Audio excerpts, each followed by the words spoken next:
အခု recall လုပ်ပြီးမဲ့ enemy ကတော့ star ဖြစ်တဲ့ main ကသူ့ရဲ့ enemy ကြော်နေတဲ့ဘဝကိုစွန့်လွတ်ပြီးလွတ်လပ်နေချင်တာပါကျွန်တော်တို့ slide နဲ့အဆောင်ချင်းတူသွားရင်ဘာတွေဆက်ဖြစ်မလဲဆိုတာကြီးငနေတယောက် command လေးတွေကိုဘယ်လိုအသက်ခွဲတွားမလဲဆိုတာကိုကြည့်ရမှာဖြစ်ပြီးစုံမရှိရင်တော့ထောင်ကိုက်ပြီးကြည့်ရမယ့် enemy ဖြစ်ပါတယ်ဘာလို့လဲဆိုလို့ရှိရင်တော့အသေးရိုးပါဒီကားကတရုတ် enemy ကဖြစ်ပြီးတော့တရုတ် enemy တွေကျွန်တော်မပြီးခင်တောင်းပန်ပါတယ်ကဲဒီလိုဆိုဇာတ်လမ်းလေးကိုစရအောင်ဟောဇာတ်လမ်းလေးမစခင်မှာ Google နဲ့ဖွင့်ပြီးတက်လာတဲ့တွင်ညာတွေကြည့်ပြီးချင်းပြီးကျွန်တော်ကို support ပေးနိုင်ပါတယ်ကဲစရအောင်ချီရှိုးတယောက်တူတငယ်ချင်းစီကနေထွက်လာရင်ရှောင်းယူကိုခေါ်တဲ့ command လေးကလည်းလိုက်လာခဲ့ပါတယ်ချီရှိုးနဲ့ရှောင်းယူကအခန်းပေါ်တွေဖြစ်ပြီးချင်းရှောထက်တနည်းကြီးပါတယ်သူကကျွန်တော် command လေးမဟုတ်ဘူးအဲ့လိုသာဖြစ်ပြင်မဲ့လက်တွေခဏကြပါတယ်နောက်တော့စောင်းတယောက်ချင်းရှောကိုနန်းလာခဲ့က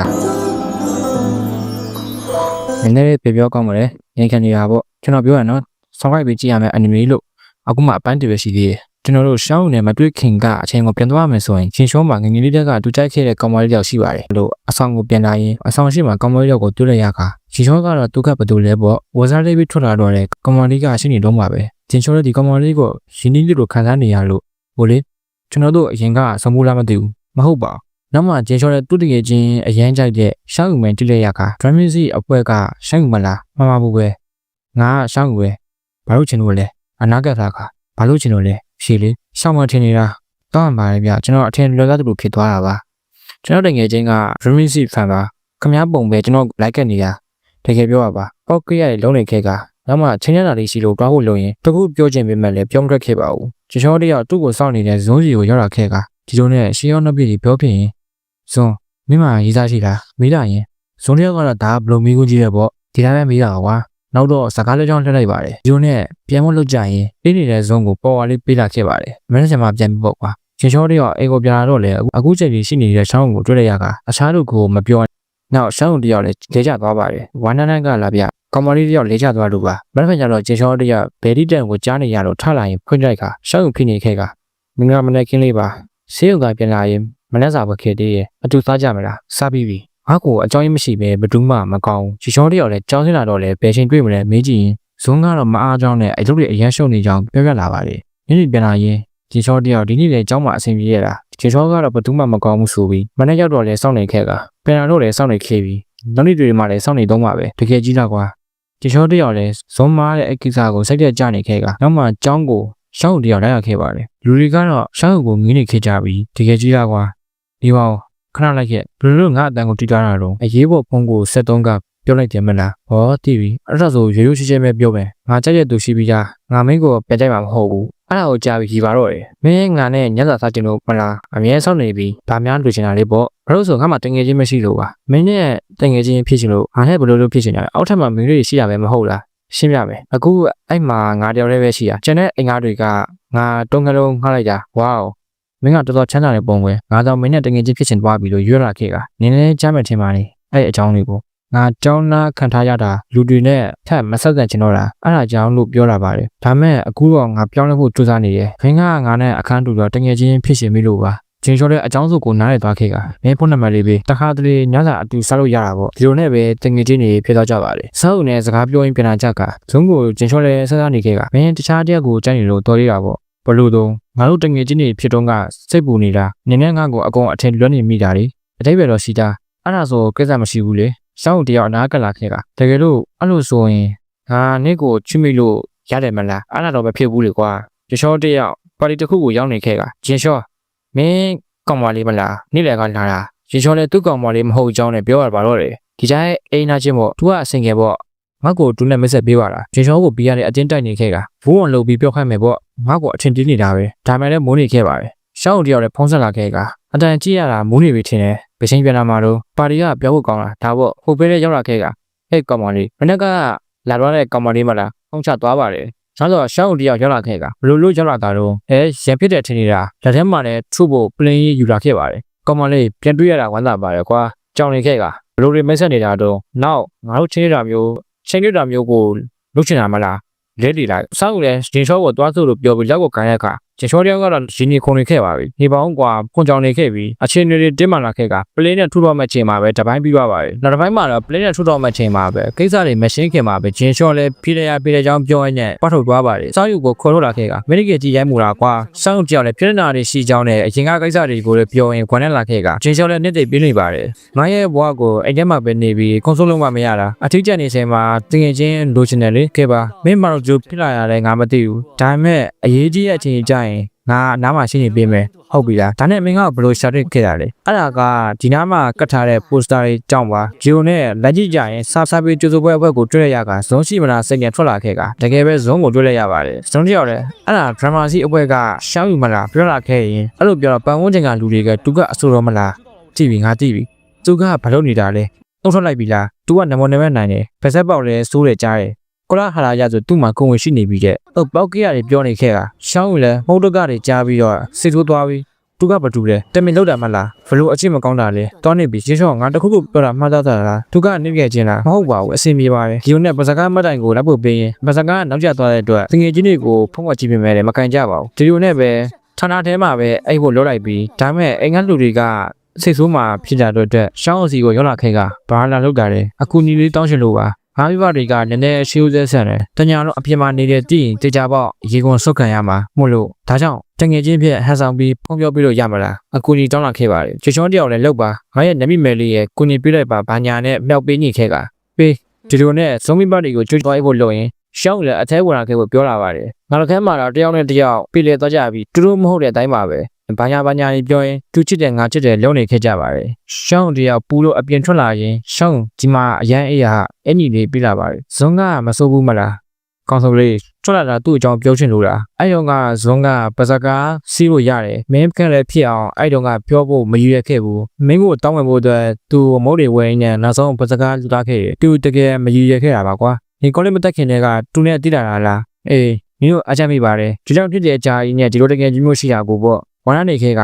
ရင်ကတငယ်ချင်းတွေရှိခဲ့တယ်နောက်တော့အချင်းချင်းစကားမပြောပြကြတော့ပဲသူတို့ကငါဘေးကနေဘယ်တော့မှမထွက်သွားဘူးလို့ပြောတယ်ဒါပေမဲ့သူတို့ဂရိကိုဖျက်သွားကြတယ်ရှင်လျှောလဲလက်လေးကိုကန်လာခဲ့ကငါတို့ကဒီတိုင်းတငယ်ချင်းလေးပါပဲလေဒီတိုင်းတငယ်ချင်းလေးပါပဲပေါ့တငယ်ချင်းလေးဆိုပေမဲ့လည်းပတ်နေခဲ့ပါတယ်ဒီလိုနဲ့အပိုင်းမျိုးပြီးတော့ခဲ့ပါတယ်ဒီနေ့အပိုင်းမှာတော့ကျင်ရှောတယောက်သူ့ရဲ့ပထမဆုံးအနှံကိုဘယ်လိုချရှုံးသွားမလဲဆိုတာရဲ့ကောင်မလေးအတစ်တယောက်လည်းပါလာမှဖြစ်ပြီးတော့ဘယ်လိုဆက်ဖြစ်သွားမလဲဆိုတာကိုကြည့်ရှုရမှာဖြစ်ပါတယ်အရင်ဆုံးဗီဒီယိုလေးမစခင်မှာကျွန်တော်ရဲ့ channel လေးကို like subscribe လုပ်ချင်းဖြစ်ပြီးကိုရင်နိုင်ပြီးတော့ VPN လေးဖွင့်ပြီးတော့တက်လာတဲ့ကြော်ညာလေးကိုကြည့်ပြီးရှင်ပြီးကျွန်တော် support ပေးနိုင်ပါတယ်ကဲဒါဆိုဗီဒီယိုလေးကိုစလိုက်ရအောင်ဝိုင်းစားမှာတော့ကျင်ရှော့တယောက်တစ်ပတ်ကအတုံများသွားလို့ over ဆွနေခဲ့ပြီးရှောင်းနဲ့ဖက်ခဲ့တဲ့အကြောင်းကိုလည်းပြန်တွေ့မိနေပါတယ်ရင်းရောတူမနဲ့အစိုးရထက်ကဗစကားနဲ့အိမ်ပြန်သွားကြောင်းရှောင်းနဲ့ပြောပြပါတယ်မိချစ်ရှာနေတဲ့ရှောင်းကိုမိချစ်လေးယူပင်ဆွေပူကမင်းဟာလားပြန်လာလားအခုပဲလွတ်ပြလိုက်မယ်ကျင်ရှော့တယောက်ကတော့ရှောင်းမင်းညကဘာလို့ငိုခဲ့တာလဲသူ့စီလီဘွားကနေဘာလို့နာတော့တာလဲအတွေးပေါင်းလို့ဖြစ်နေခဲ့ကကျင်ရှော့ငါ့ကိုကြည့်ပါဦးအဲ့ဘက်နေရာကိုရောက်ချင်နေကြတဲ့ FAD ရဲ့များမှထင်ပါတယ်ငနေတဲ့အပြင်ကိုအမြန်ထွက်လာခဲ့ကငါတို့ကတငယ်ချင်းကတူတိတ်ကငါနဲ့မဆိုင်ဘူးငါ့ကိုရင်ခုံလဲလုံးနိုင်မှာမဟုတ်ဘူးကွ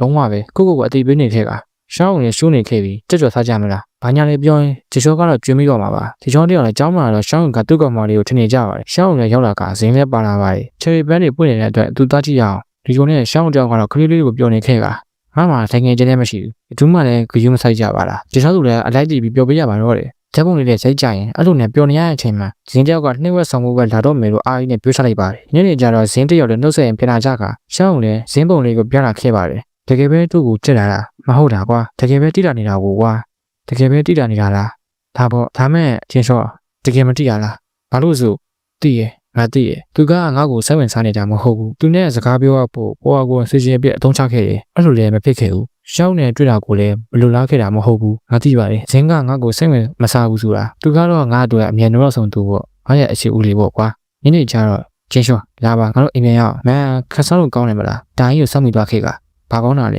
လိန်ညင်းတိုက်တာကိုပြောတာပါနော်ပန်းလေးလည်းပြီးသွားခဲ့ပါတယ်အပိုင်းဆရာမှာတော့ရောင်ရှင်းဘာဖြစ်လို့လဲကွာဒါမင်းမကောင်မလေးမရှိဘူးမလားငါနဲ့အတူမိတ်ဆုံပွဲကိုလိုက်ခိုင်လို့လဲယောက်ျားလေး၃ယောက်နဲ့မိန်းကလေး၃ယောက်နော်ဆွမ်းသွားခဲ့ကနေဦးလေကွာငါသဘောမတူဘူးလို့မပြောရသေးဘူးလေကွာရှောင်းလည်းရှိုးနေခဲ့ပါတယ်နောက်နေ့ရှောင်းတယောက်ချင်းချောစီကိုရောက်လာခဲ့ကပါတီသွားမှမလားအဲ့ဒါကဟုတ်ပြီနောက်တော့ချင်းချောတယောက်ကိုအလှတွေပြပေးနေခဲ့ကဘာလို့ဒီလိုလုပ်ပေးနေတာလဲဘာလို့လဲဆိုရင်တုံးတဲ့ဘိတ်မှာလေအားကြောင့်ဒီနေ့ညအချိုးဆုံးဖြစ်အောင်ပြီးတော့ဒါကငါရဲ့အခွင့်အရေးဟုတ်တယ်လေဘယ်လောက်ထိဆွမ်းဆောင်မှုရှိလဲဆိုတာကြည့်ဖို့ရှိသေးတယ်လေကောင်မလေးထားတာကိုငါပိတ်ပင်တယ်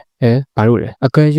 နင်နာကောင်းမလေးရသွားခင်ငါတို့အတူတူအချိန်ပြုံးလို့ရမှာမဟုတ်တော့ဘူးလေငါတို့မထင်ဘူးတငယ်ချင်းတစ်တန်ဖို့ရသွားမှာကိုဘာလို့ပြောနေရလဲတငယ်ချင်းကလက်ကနူလားအဲ့ဒါကတော့ညကြပါတီကိုရောက်လာခဲ့ရဲ့ဂျင်ချောတယောက်ရှောင်းရဲ့အစွမ်းနဲ့အတော်လေးကိုမန်းနေခဲ့ပါတယ်ဒီလူကြီးရတာတော်တော်စိုးစံမှုရှိကြရှိုးနေခဲ့ပါကဲတာကြီးတို့နောက်ကျမှရောက်လာတဲ့သူကြီးတချင်းဆိုပြပါဦးကောင်းပြီဗျာတချင်းကိုတော်တော်လေးကိုစုံနေနေခဲ့တာသူကြည့်ရစတိုင်ရိုက်ကြပြီတချင်းဆိုတာလည်းကောင်းတယ်သူကငါအကြိုက်ပုံစံပဲဒီအချိန်အရင်ဆက်လို့ရှာတင်တင်ထင်တယ်ဒီဦးနဲ့ပြေပပဆက်တော့နေကြခါငကလေးပြုတ်ကြနေလို့ကောက်ကြည့်ရင်ဟောအဲ့ဒါငါဟာပါပြန်တက်ရင်ပထမခုတော့ပေါက်ထားရတယ်ဗျ6ခုလောက်ပါပဲနားပေါက်တာမနာဘူးလားဗျဘယ်နားပေါက်လဲမူဒီချောင်းပြောပြရင်အနာကလာကကဲတာကြီးကိုဒီညပါတီမှာဂိုင်းငိမ့်ဆက်တင်မယ်ယောက်ျားလေးနဲ့မိန်းကလေးအလဲကျဝိုင်မလင်းကိုလှက်ရမယ်ကြားတဲ့ဘက်ကကစားသမားကဘေးကလူနဲ့လက်မောင်းချိတ်ပြီးတောက်ရမယ်လှက်လာခဲ့ကတွဲကြနေခဲ့ပြီပထမအဆင့်အခက်ခဲဆုံးအဆင့်3အဆင့်လေးကိုဒီကကြာရင်တော့အဲ့အတွေ့ကအဆင့်လေးကိုတော့မှဖြစ်ပြီးအဆင့်လေးကဘာလဲမေးကြည့်ရင်ပြောလိုက်ကဆက်နေရပါပြီကျန်ချောတို့အလဲကိုရောက်လာခဲ့က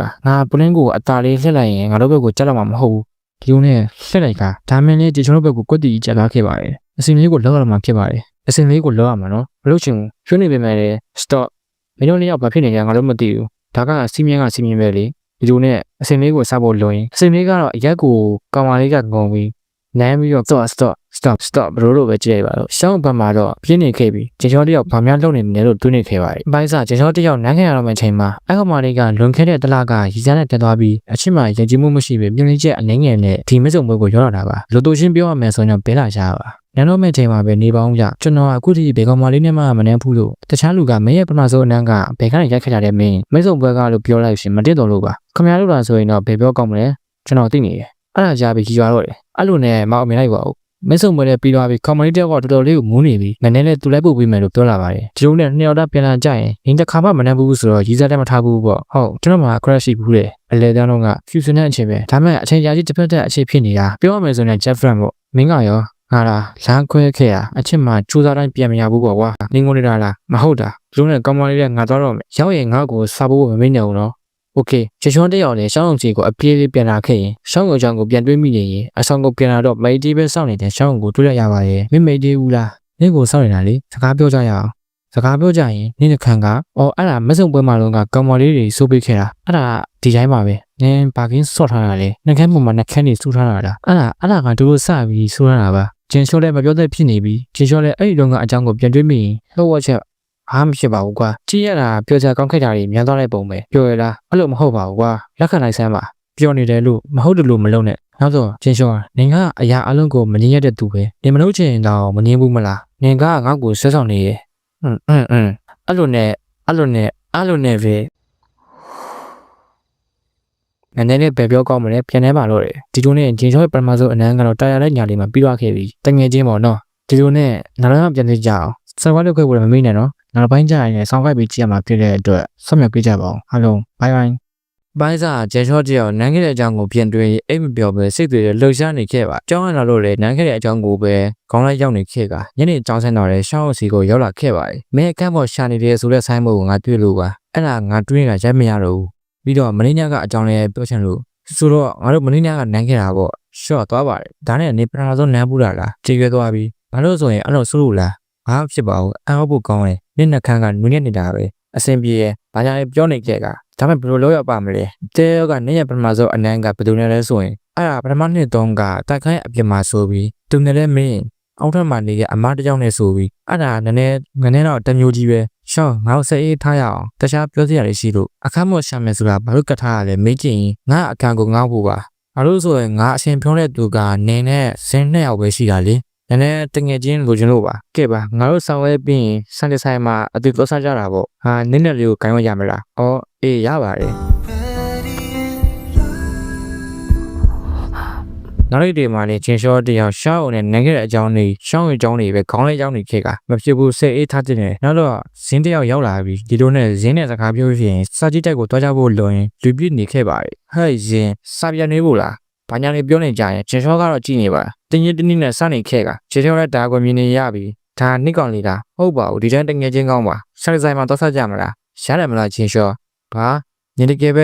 ငါနဲ့တူရှိတာမုန်းလာတာဟုတ်တာပဲငါချင်းနာလေးရှိလို့အရင်တွားနေပြီထပ်သွားပါတယ်ထူးဆန်းတဲ့ဇင်းနဲ့တခြားတယောက်နဲ့ဒီစကားပြောရင်ကြကိုကြည့်ရစင်းသက်ကြီးဖြစ်နေတယ်အားကိုတစ္ဆဖောက်လိုက်တယ်လို့တော့ခန်းစားရတယ် ဘာလို့ဒီလိုဖြစ်နေတာလဲကွာနောက်တော့ရှောင်းအကြောင်းတွေပဲခေါင်းလိုက်ရောက်နေခဲ့တာပိုင်းလဲပြီးသွားခဲ့ပါတယ်အပိုင်းဆက်မှာတော့ဂျင်ရှောင်းနဲ့တွေ့ခဲ့တဲ့ကောင်မလေးကိုတွေ့ရမှာဖြစ်ပြီးသူနဲ့မီကတော့ရီနာပါဆောင်းပွဲကြီးပြီးတော့တာမှာဆောင်းပွဲအကြောင်းကိုခေါင်းလိုက်ရောက်နေခဲ့ပြီးဒီလိုနဲ့တက်ကလိုနဲ့နေမဲ့နေရာမှာအဆောင်ကုန်ငှားဖို့လွန်တင်ငယ်ချင်းအစ်စ်တွေရှာဖို့ပါဂိမ်းပြတဲ့နေ့ကဂျင်ရှောင်းနဲ့ဇင်းတို့ကိုတွေ့ရမှာဖြစ်ပြီးအဲ့လိုကြောင်းပြတာလေမေးလာခဲ့ကနေမကောင်းလို့လားမဟုတ်ပါဘူးတခုဖြစ်လို့လားအိမ်ကနေထွက်လာခဲ့ကကုညီလိုသေးလားဘာမှဖြစ်ပါဘူးဇင်းရဲ့ဖေကရောက်လာခဲ့ကဘယ်ရောက်နေတာလဲဒီချိန်မှာဘာလို့အိမ်ပြန်လာတာလဲသူကဘာလို့လဲနင်အခုဘယ်တွေတွားနေတာလဲနင်အခုယောက်ျားလေးတယောက်ကိုအိမ်ခေါ်လာတာလားဘာလို့အိမ်ပြန်နောက်ကျနေတာလဲဘာမှအသုံးမကျဘူးပြန်ပြောဖို့ကလွယ်မင်းမကောင်းတယောက်ကယောက်ျားလေးနဲ့အပြင်ဆက်မတွားဘူးဒီလိုနဲ့ဇင်းကိုစူနေခဲ့ကသမီးတွေဘာကဆက်စရာလဲသိတာဒီမိသားစုမှာမွေးလာတာပဲသူချင်းရှောင်းတောင်းပါနော်မေးလိုက်ပါကြက်စသားမိပြီ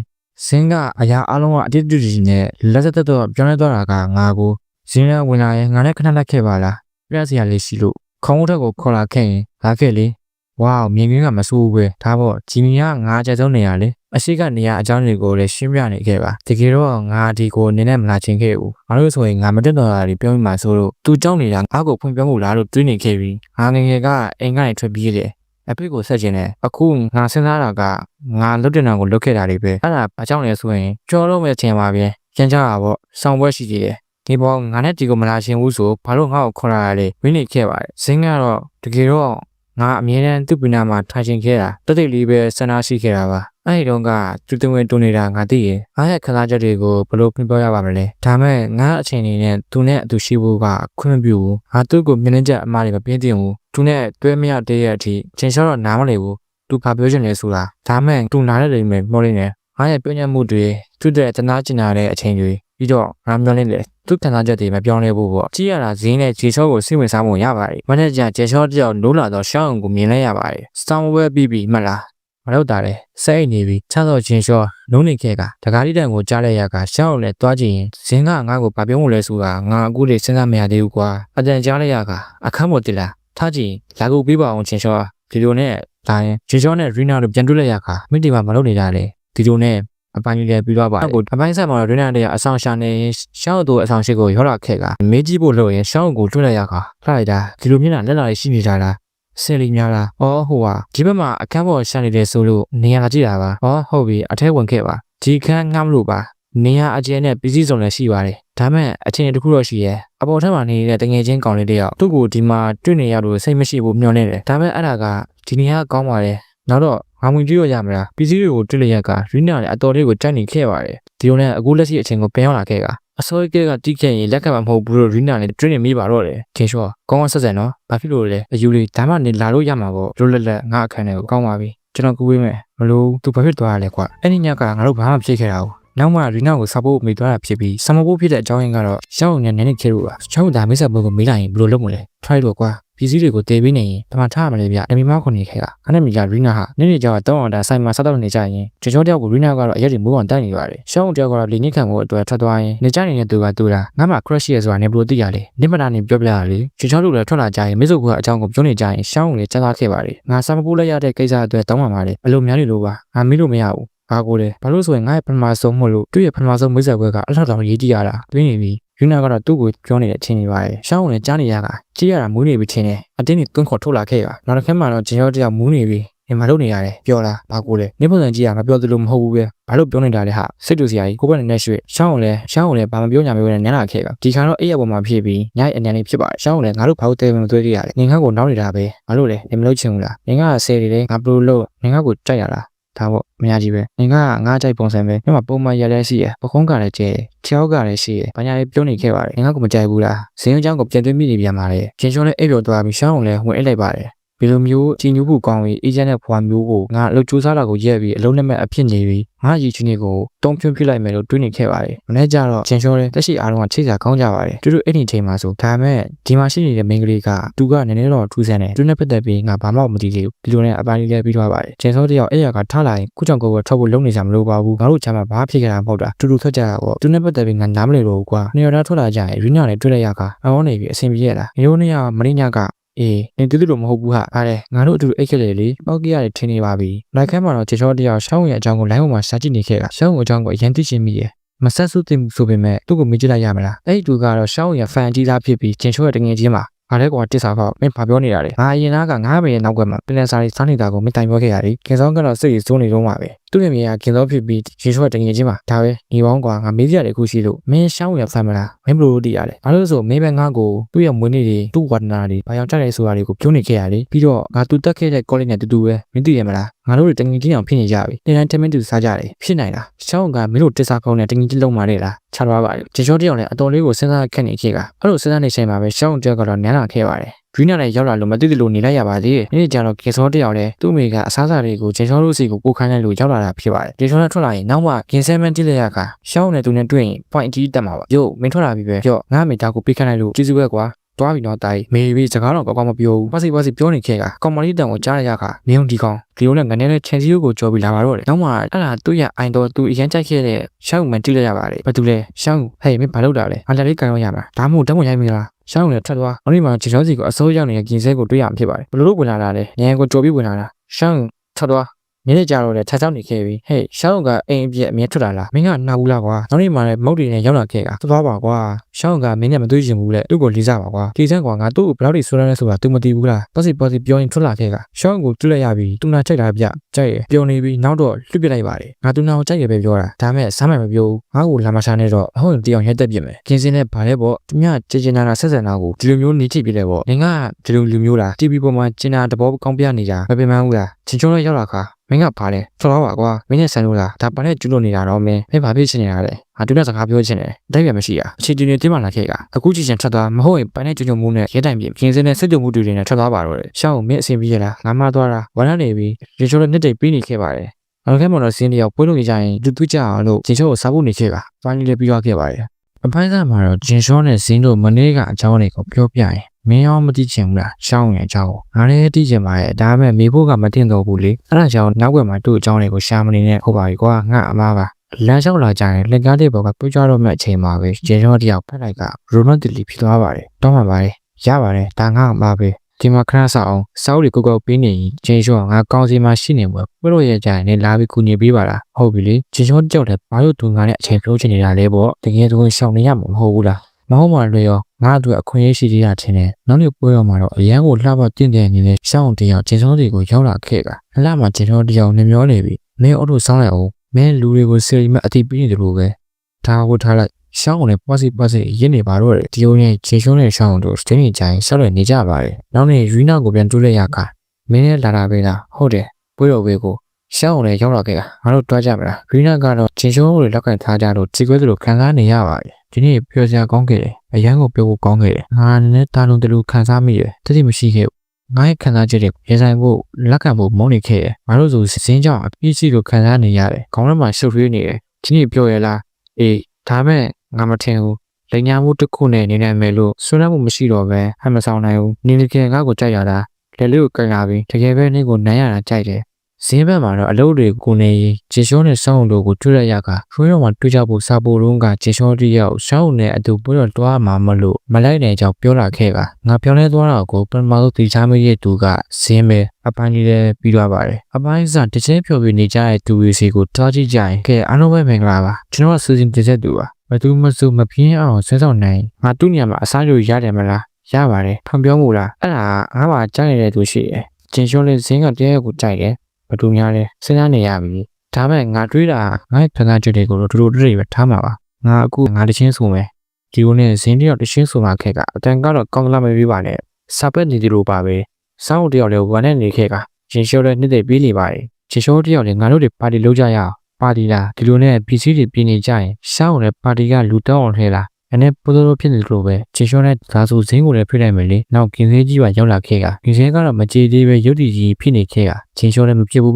တခုခုလုပ်ရမယ်နောက်မှတောင်းပန်ပါတယ်ဗျရပါတယ်အာမပဲဇင်းလည်းရောက်လာခဲ့ကရန်စောကိုလည်းဖိထားခဲ့ပါတယ်ဒီလိုနဲ့ပါတီဆက်လိုက်ကြပါတော့တယ်အသားခင်လေးတွေနဲ့ပြပပဆက်တော့နေကြကစကားပြောပြနေကြရင်နမင်းကြီးရတာနီယိုကနမင်းကြီးလာတဲ့လူတွေကိုဘယ်လိုမြင်ကြလဲရှောင်းလည်းမေးကြည့်လာခဲ့ကရင်းရဲခေါ်လိုက်ငါတို့ပဲဒီရက်ရောက်သွားမှာဒီမှာအဲ့မေဘေးရဲ့ကြောင်းလာကတ်နဲ့အက်ဂျီကတ်တွေ ပြီးတော့လက်မှတ်ထိုးထားတဲ့စာချုပ်ရောပြီးလာပါတယ်သူကပူပေါင်းမှုသဘောတူပြီးပြီငါတို့ကိုပြောတဲ့အတိုင်းလောက်ခိုင်းထားတယ်ကင်စင်းနဲ့ရန်စော်တဲ့သူ့အိမ်ကိုတွားနေပြီသူ့ရဲ့ကွန်ပျူတာကိုမွေနှောက်ပြီးသူရိုက်ထားတဲ့ဓာတ်ပုံတွေ story ကနေအကုန်ဖက်ထားတယ်မင်းစိတ်မပူလို့ရပြီအဲ့ဒါနဲ့ပတ်သက်ပြီးမင်းလှုပ်ချင်တာလုပ်လို့ရပြီအဲ့ဒါအဲ့မေဘေးကိုဘလို့အပြစ်ပေးလို့ရကြအောင်ဘလို့လေလောက်ပန်ခွင့်ရှိကြအောင်ပြောပြရင်ရှောင်းလည်းပါရောမရဘူးလက်ပေးသူစမ်းမှာကျင်လျှောရအေးရောကွာလက်ကိုနမ်းလာခဲ့တာအဲ့လိုကြီးကြမပြောတော့ဒီလိုနဲ့ရှောင်းတယောက်လည်းပြောလာနိုင်ခဲ့ပါတယ်ကျင်လျှောလည်းအမြန်ထွက်လာခဲ့ရင်ရင်းနေခုန်နေခဲ့ပါတော့တယ်နောက်လည်းတွေ့ကြတော့ရှောင်းရီနာနဲ့ဇင်းတို့တောင်းလာတာကိုကျင်လျှောနဲ့အော်တကြီးတည်နေခဲ့တာကျင်လျှောလည်းတွေ့နေခဲ့ပါတယ်နောက်ဆုံးတော့စောင်းဝဲပြီးပေါ့ကွာဘာဖြစ်တာတော့ကိုငါတို့ကဖွင့်ပြောလာခဲ့ပါတယ်ကျင်လျှောနဲ့သူ့ရဲ့မိဘတွေနဲ့မိတ်ဆက်ပြီးရှောင်းနဲ့လက်ထပ်ဖြစ်သွားကြပြီထားရလက်သက်သွားကြပါတယ်ကျွန်တော်နောက်တော့ထပ်ပြောပါမယ်ဆင်းလိုမျိုးအဖေဆိုးနဲ့မကြုံချင်တော့ကိုချစ်ရဲ့ချစ်သူကိုဖွင့်မပြောရင်တော့သူများတော့ကိုပါတော့မယ်ဆိုတာပါ